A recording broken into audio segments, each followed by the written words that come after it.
ಗಡಿಯಾರದ ಮುಳ್ಳು ನಿರಂತರವಾಗಿ ತಿರುಗ್ತಾನೆ ಇರುತ್ತೆ. ಅದಕ್ಕೆ ತಕ್ಕಂತೆ ದಿನಗಳು, ತಿಂಗಳು, ವರ್ಷಗಳು ಸರಿತಾನೆ ಇವೆ. ನಾವು ಹಿಂದಿರುಗಿ ನೋಡುವಷ್ಟರಲ್ಲಿ 1 ವರ್ಷ ಕಳೆದೇ ಹೋಗಿರುತ್ತೆ. ಕಾಲದ ಈ ನಿರಾಯಾಸ ಹರಿವಿನ ಹಿಂದೆ ಚರಿತ್ರೆಯ ಮುಖ್ಯ ಘಟ್ಟಗಳು, ಮೈಲಿಗಲ್ಲುಗಳು, ಜನರ ಜೀವನವನ್ನೇ ಪ್ರಭಾವಿಸಿದಂತಹ ಪ್ರಕರಣಗಳ ಹೆಜ್ಜೆ ಗುರುತುಗಳು ಇರುತ್ತವೆ.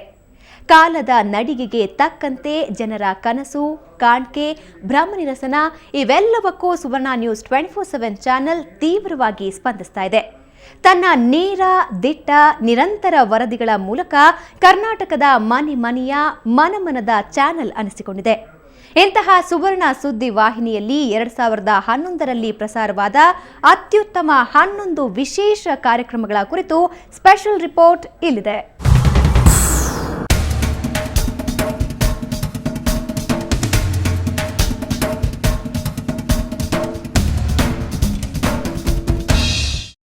ಕರ್ನಾಟಕದ ರಾಜಕಾರಣದ ಮಟ್ಟಿಗೆ 2011 ಅತ್ಯಂತ ಮಹತ್ವದ ವರ್ಷ. ಹಿಂದೆಂದೂ ಇಲ್ಲದಷ್ಟು, ಯಾರ ಕಾಲದಲ್ಲೂ ಕಂಡರಿಯದಷ್ಟು ಬದಲಾವಣೆಗಳನ್ನು ಕಂಡಂಥ ವರ್ಷ. ಅನೇಕ ಮಂತ್ರಿಗಳು, ಅಧಿಕಾರಿಗಳು ಭ್ರಷ್ಟಾಚಾರದ ಆರೋಪದ ಮೇಲೆ ಸ್ಥಾನಭ್ರಷ್ಟರಾದ ಹಾಗೂ ಜೈಲು ಸೇರಿದ ವರ್ಷ.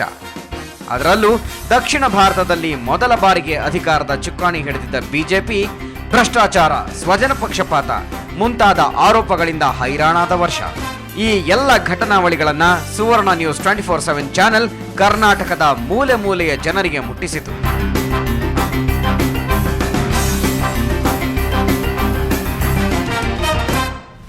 ವಿಶೇಷ ಅಂದ್ರೆ ಭ್ರಷ್ಟಾಚಾರದ ಆರೋಪದ ಮೇಲೆ BS ಯಡಿಯೂರಪ್ಪ ಮುಖ್ಯಮಂತ್ರಿ ಗಾದಿಯಿಂದ ಕೆಳಗಿಳಿಯಬೇಕಾಯಿತು.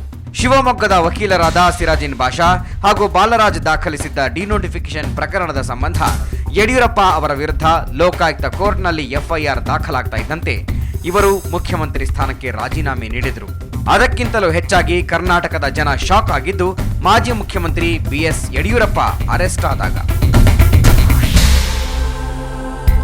ಒಂದಷ್ಟು ದಿನ ಜಯದೇವ ಆಸ್ಪತ್ರೆಯಲ್ಲಿ ದಾಖಲಾಗಿದ್ದ ಯಡಿಯೂರಪ್ಪ ನಂತರ ಬೆಂಗಳೂರಿನ ಪರಪ್ಪನ ಅಗ್ರಹಾರ ಜೈಲು ಸೇರಿದರು. ಈ ಎಲ್ಲ ಘಟನಾವಳಿಗಳನ್ನ ಸುವರ್ಣ ನ್ಯೂಸ್ ಚಾನೆಲ್ ನೇರವಾಗಿ ಬಿತ್ತರಿಸಿತ್ತು.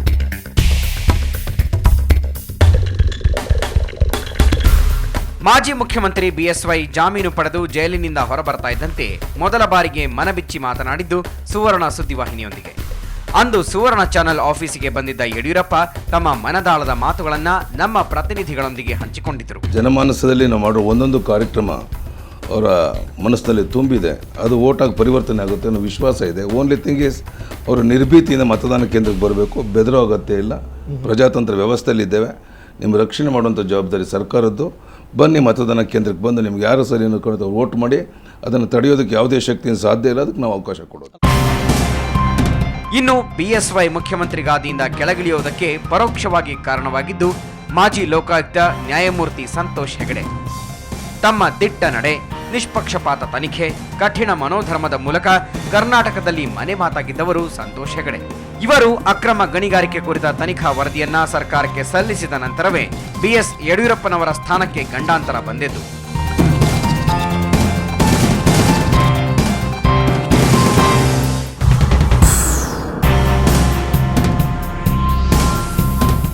ಅದಾದ ಕೆಲವೇ ದಿನಗಳಲ್ಲಿ ಲೋಕಾಯುಕ್ತ ನ್ಯಾಯಮೂರ್ತಿ ಸಂತೋಷ್ ಹೆಗಡೆ ನಿವೃತ್ತರಾದರು.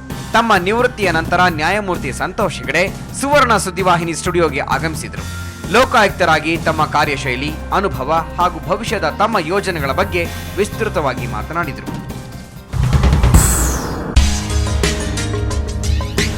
ಹಾಗಂತ ಸುವರ್ಣವಾಹಿನಿ ಕೇವಲ ರಾಜಕಾರಣಕ್ಕಷ್ಟೇ ತಮ್ಮನ್ನ ಸೀಮಿತಗೊಳಿಸಿಕೊಂಡಿಲ್ಲ. ನಾಡಿನ ಶೈಕ್ಷಣಿಕ, ಸಾಮಾಜಿಕ ರಂಗಗಳ ಸಾಧಕರು, ಖ್ಯಾತ ಉದ್ಯಮಿಗಳ ಸಂದರ್ಶನಗಳನ್ನು ಪ್ರಸಾರ ಮಾಡಿತು. ಇಂಥವುಗಳ ಪೈಕಿ ಬಹುಮುಖ್ಯವಾದದ್ದು IT ಲೋಕದ ದಿಗ್ಗಜ ನಾರಾಯಣಮೂರ್ತಿ ಅವರ ಸಂದರ್ಶನ.